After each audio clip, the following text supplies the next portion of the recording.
You're welcome back to the morning show here on the Rice News. Well, as we told you from the very start, Nigerians from all hues of life have been expressing their opinions on the performance of President Bola Tinubu, who is set to mark a second anniversary in office on May 29, 2025, in exactly 4 days henceforth.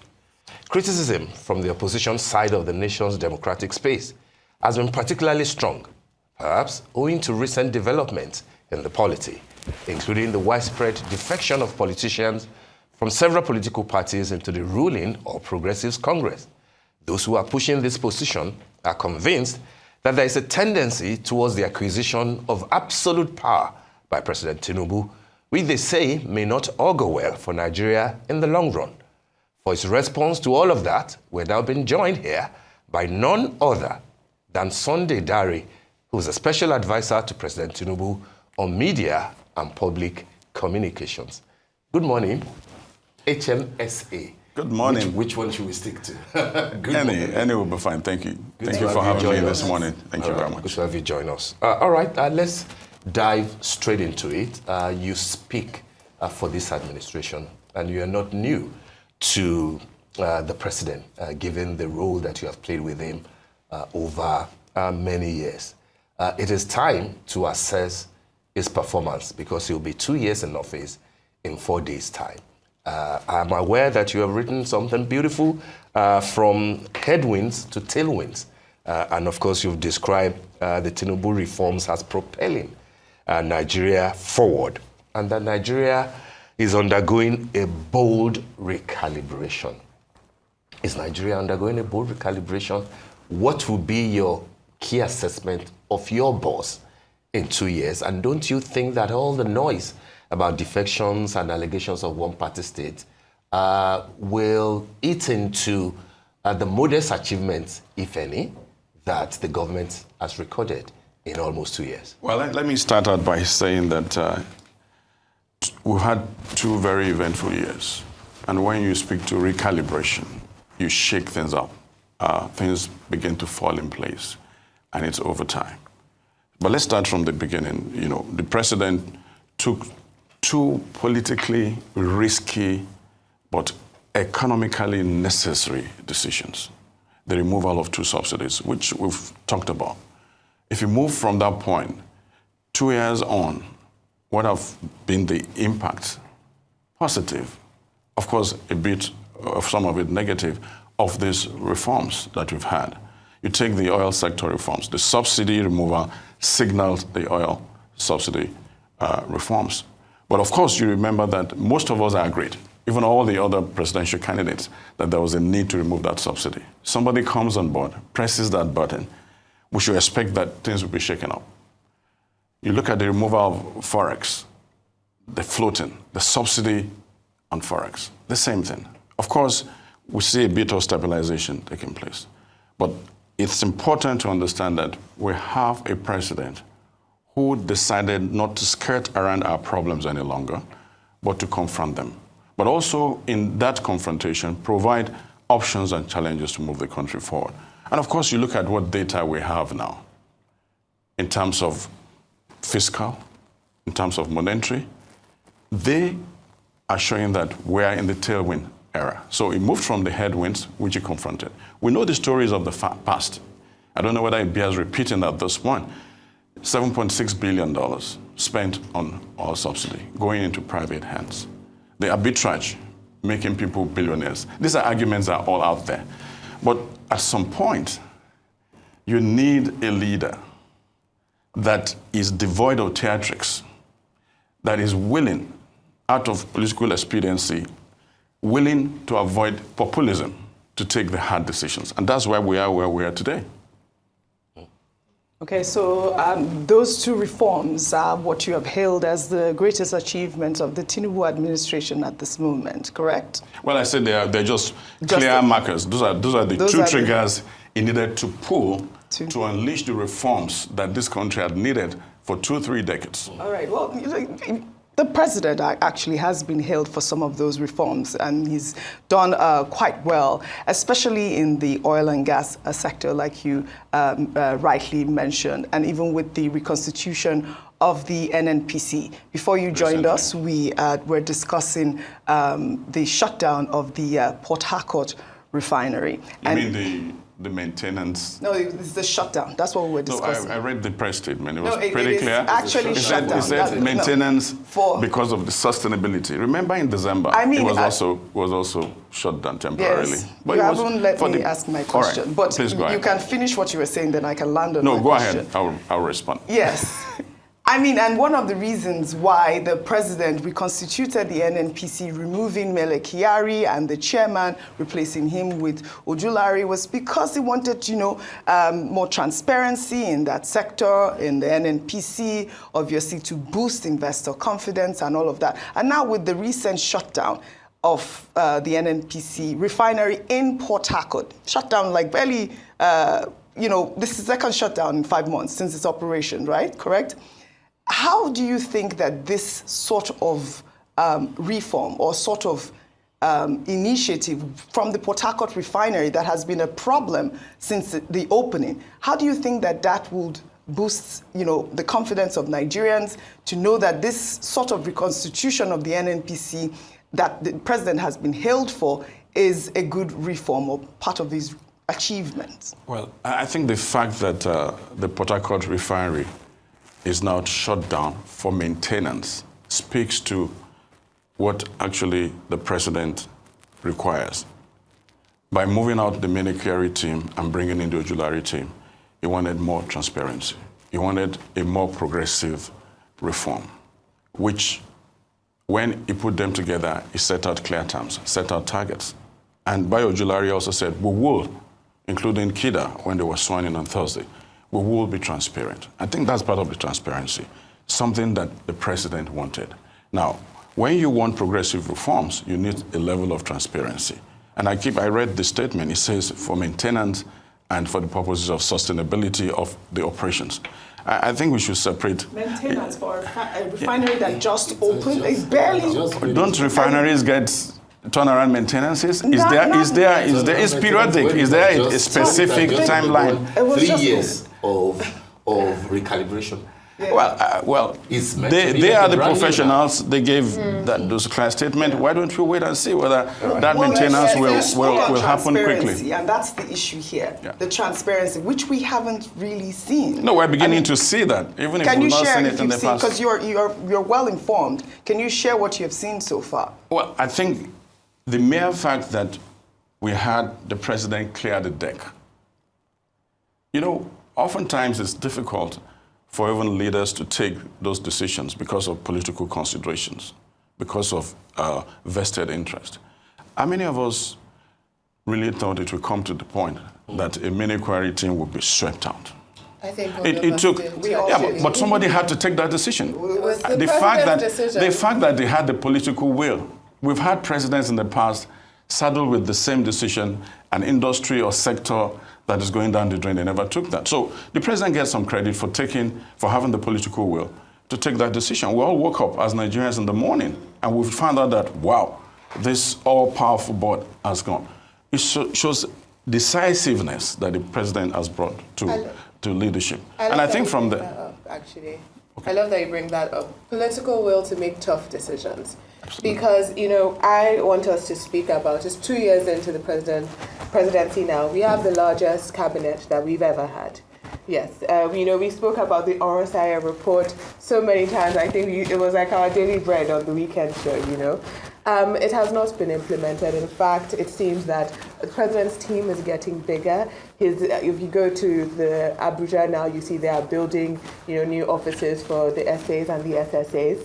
In new buildings, it's budgeted for. We have a huge cabinet. We have a huge team. The Orosaya report has not been. So when we're talking about making tough political decisions, I want to know which tough political decisions has the president made? Because in the beginning, you did speak about floating the naira and removal of oil subsidy. But it's like giving anyone medicine. It's not that he did it, it's how he did it, right? Nobody is saying that people were not going to remove the subsidy. If a doctor gives you 2 medicines at once, you can get heart attack. That's why they stagger it. I want to know. 24 months down the road. Yes. 24 months down the road, we can look back, look at where we are presently, and point to very strong indicators. Look at our macroeconomic state right now, better than when we started. And the data is there. You take our foreign reserves, for instance, now at $39-40 billion. You take the trade surplus. You take the export surplus. And you can go down the line. But I think of interest is also the people-oriented policies. Yeah. While you're bringing in the reforms, you're providing some kind of succour to help the people. You look at NELFUND, 600,000 students. And it's critical, because that deals with a demography that is huge, the youth, about 59 billion. That's very critical, important. You look at the bank recapitalization on the part of CBN. So when you look at it, tweaking the economy, getting, like they say, is the economic stupid, and it takes a while. Things have gone wrong for a long time. So as it's taking these very tough decisions, it's also opening up the fiscal space. How the money is freed up from the subsidy removal, 62% increase, in fact, that goes to our governors. That opens up the fiscal space. Most of this money also goes to the social investment program. So I think we have seen progress in the last 2 years. It also has 2 more years to go. We're seeing some of these decisions that have been taken yielding results and impact. When it comes to reforms, it's not a 0 to 100%, it's progressive. And have we seen progress? Can we see the indicators? Absolutely. But of course, we also have, people suffer from selective auditioning. It's just what you want to see. But we also have a responsibility to point out that this are benefits of the policies the president has put forward. All right, let me come in there, SD. You said that things have gone pretty bad for so long. And I'd like to remind you that you were part of the last administration in 2 important capacities. First, as a federal commissioner, I believe, in NCC, and then as the minister for sports development. Right. These days, what we hear, and you have echoed it, is like things have gone bad for so long, but that they are probably worse in the last 8 to 12 years, which means that we're talking of the entire space of Buhari and maybe a few years of Goodluck Jonathan. So much so that when you are now saying, like others, that Asiwaju Bola Ahmed Tinubu, the president, is trying to change things, you are basically saying that it's trying to change how bad Nigeria was in the government in which you serve. Yesterday we had an economist, Oluwaseyi Odufuwa, Adesuwa, who made a few allegations, a few wild allegations, made a lot of submissions, which will be in sync with what many of you people say these days. But of course, if you subject them to interrogations, again, it comes down to attacking the Buhari government, which you are part of. Part of what he said was that Buhari borrowed close to 80 to 90 trillion naira. Part of what he said was that revenue to debt servicing under Buhari was close to 98%, which a lot of people argue that has been debunked, and that it has reduced under Asiwaju in 2024 to 68%, and that this year, in 2024 at 45%. Many people will question those submissions. Is that what you believe in? And my question precisely, do you regret serving in the administration of Buhari that this government is now vehemently criticizing? Well, that's a loaded question. It wraps up everything. But let me come in. Buhari was elected president. He served for 8 years. And every president will fall on his own sword in terms of the performance that the president puts forward. It would be wrong, fatally wrong, to want to judge President Bola Ahmed Tinubu, who was not president, who never held any public office, though a party leader.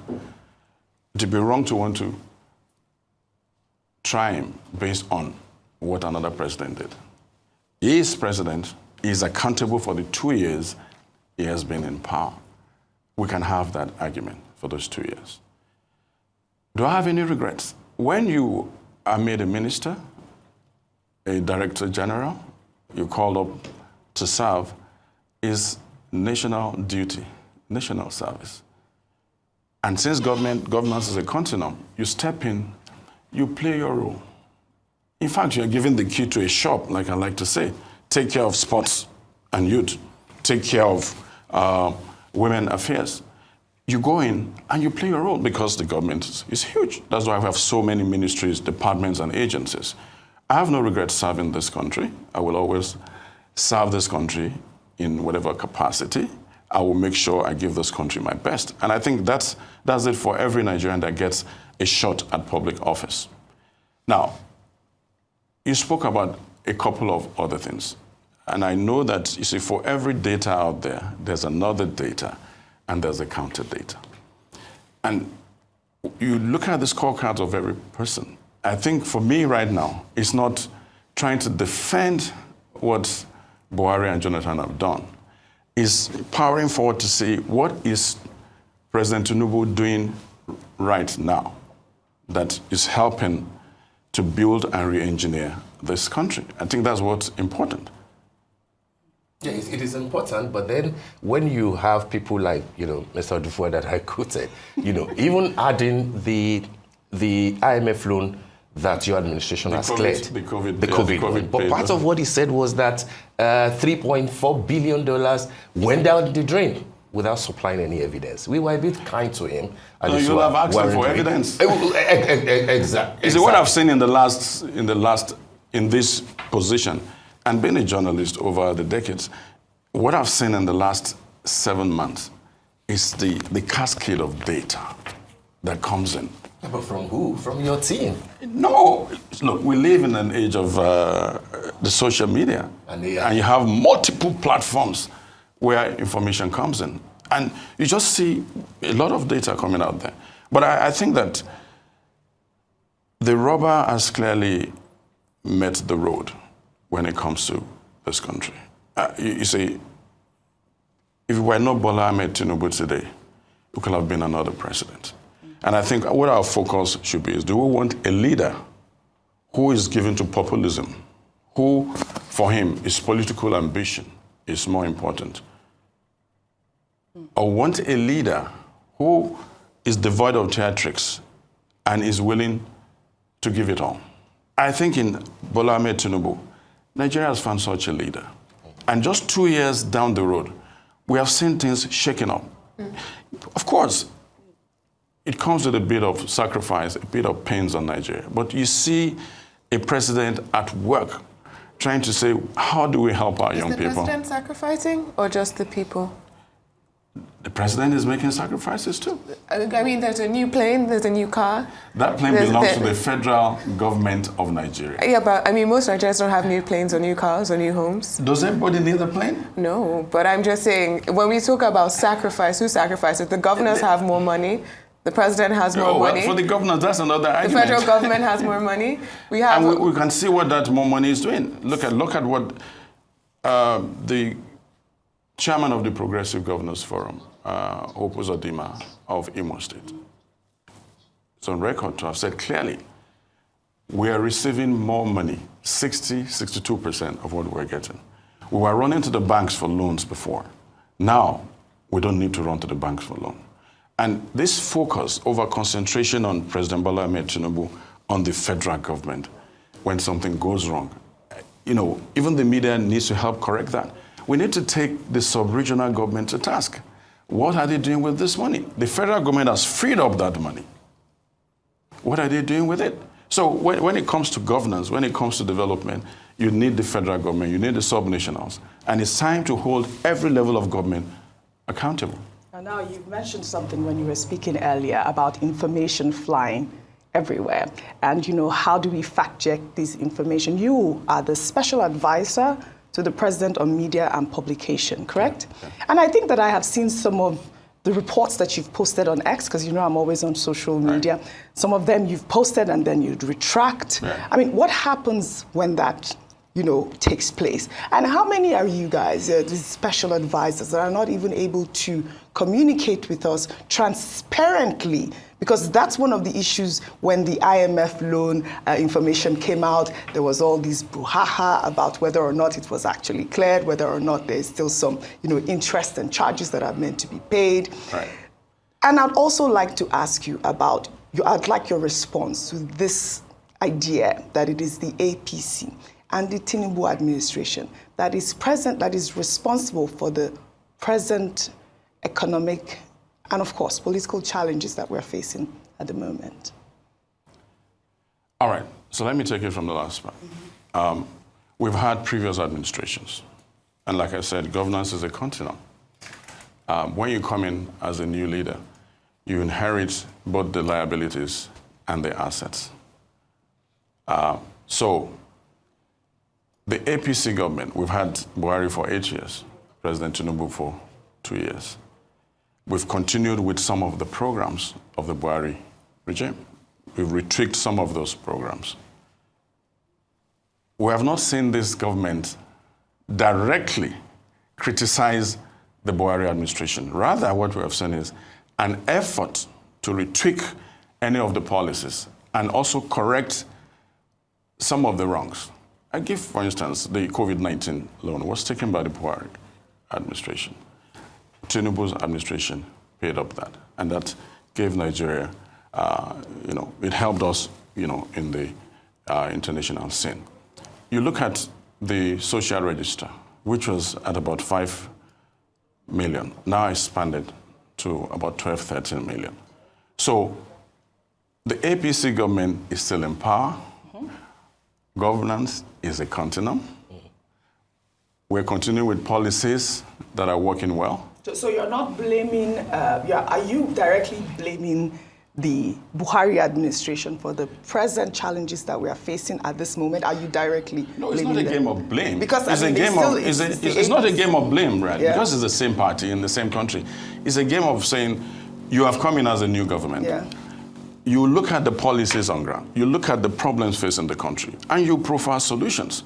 So when you change a particular policy, it's not because of blame, it's because you have superior arguments and evidence that that policy has not worked. And that is what is required of every government that comes in place, irrespective, whether it's from a PDP to an APC government. This country is a going concern. This country has issues, economic, social, and even political. So when you come on, you need to confront them. And I think, so it goes beyond the blame issue. I'd like for you to address the information dissemination. Well, so we're all journalists here. And we, with our experience, we know, you've edited newspapers and the rest, that periods when such mistakes are made, and you pull back, you're upfront about it, and you move on. It's part of the art of journalism. Look at every single CNN everywhere. You take care of it, you correct it, and you power forward. That's one. Two,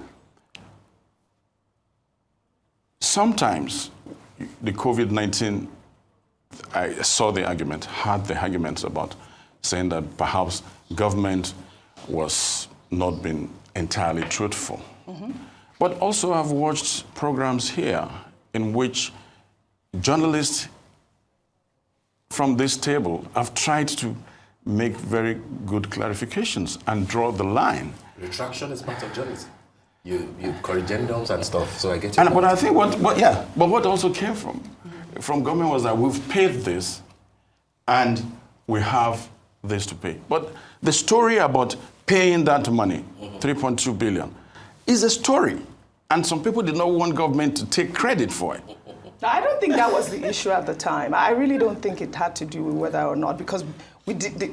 There was and I think Arise TV did pretty well in interrogating that matter and also settled it nicely. Yes. I watched it and I must give Arise credit for that. But I also think that it's important that when information is put out, the totality of that information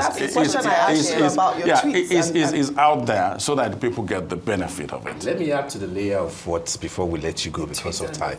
You let me go soon? Are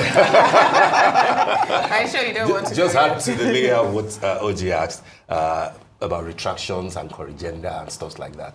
Last month, you retracted on the list of appointees by the government because you left out a few names, the chief of staff, etc. I think a fuller, possibly more authentic list emerged somewhere. I'd like you to clarify if it came from you, showing that 52.4% of all the appointments of the president came from the north and 47.6% from the south. Two things. I'd like you to clarify if that came from you. If it didn't, what is the situation in terms of appointment?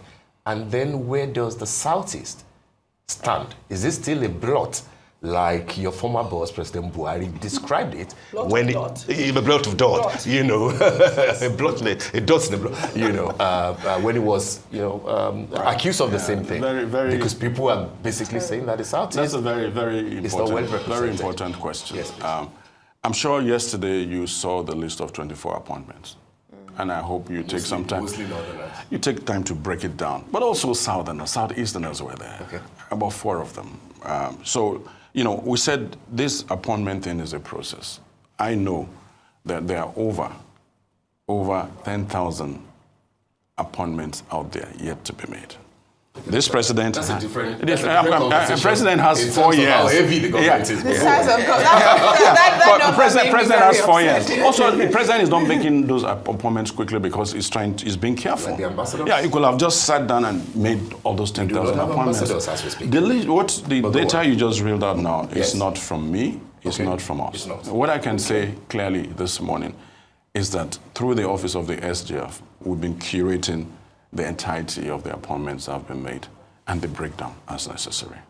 That has been done right now. Don't forget... You don't have a clear picture yet? No, we have a picture, but we want to make sure what we put out is accurate. Okay. Don't forget, beyond what appointments the president makes, ministers also make appointments. So we're putting all of that data together, and Nigerians will have the benefit of the breakdown. But let me make this point. It's not really about every region getting the same. You don't find that anywhere. That the Southwest gets 30%. Federal character. Yes, but character does not act for equal share. No, not the equal share. It just argues that, a fair share. Mm-hmm. But we're saying that occurring gradually. The argument or the allegation out there was that it's only the Southwesterners that the president was given. We've seen clearly, gradually we're saying that, wait a minute. If you take the entire North together, what they're getting is even bigger than what other parts of the country are getting. The argument would be that there are Yorubas in the North.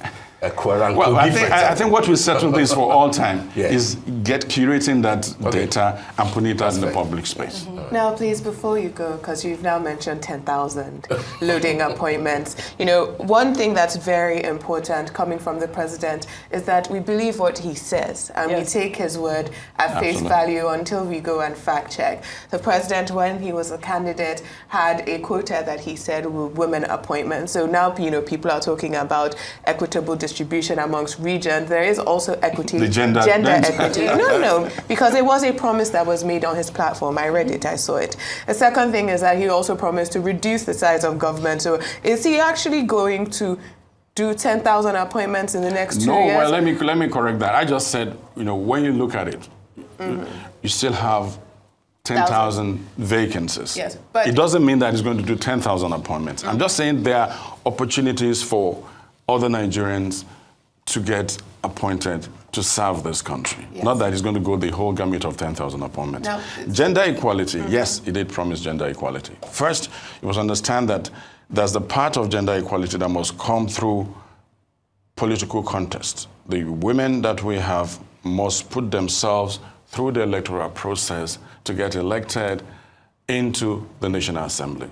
The president does not have the powers to increase the number of women by fiat like we have in other countries. So that's the electoral part of it. Is he backing the bill that's currently in the National Assembly? Well, Honorable Kafila Togbara has a bill about... Yes, I know about that. Well, until it comes to him, that debate must take place, that robust debate must take place, and he takes a cue from... Because he's also a progressive. He takes a cue from what the Senate and the House... but also, when you talk about equity, beyond gender equity, we're having regional equity. When you look at the development commissions, we've never had it before. And that's at the heart of development. So yes, the president is concerned about gender equity, but also is doing something about regional equity and several other equities. All right, before we let you go, so that I can just ask, because he was about to answer the question before we, and that's about the APC summit that has been That shown. was the very first the question. first question, but that was behind the scene, and you wanted to answer that this brazen adoption of a one-party state, even by the president during that APC No, summit. Nigeria is not a one-party state, and the president was clear about it. He said what you have is a one party that is ruling, which is true because it's the ruling party, but also you have people who are jumping ship because the other ships were sinking. Who wouldn't look for a life jacket? The life jacket right now is in the APC. And like I said, the last time I checked, we have about 12 registered political parties. The last time I checked, we have a new ADC, ADC coming on the coalition. You know, it's getting more interesting. So you see, the argument of when a one-party state is dying by the day. When you have an ADC coming on, you have the Labour Party still there. So I think it's too early to call out the APC as trying to, dominate as a one-party state. But that was clear during the APC summit. That was the general adoption. Which party leadership will not be excited that you're having people, governors and the rest coming into the party? Well, it should be discouraged. That's what we always say. Very last, the president will mark his 2 years, 2 years in office in 4 days without ambassadors. How progressive is that? Well, I think that we will have ambassadors very soon. Right. But when it comes to also appointing ambassadors, there are some mentioning names. There are some considerations. Okay. And I think very often when it comes to appointment, it's best to wait for official announcement, especially when it comes to ambassadors, not to ride on what's out there. Okay. But I think very soon we will have our ambassadors approved and announced by Mr. President. All right. And then foreign relations can go on. Mr. Sunday Dare, would like to thank you very much. Thank you so much for having me. Thank you. Thank you for joining us. And I hope the ambassadors will not be like the ministers who are told to only have 3 car convoys. All right.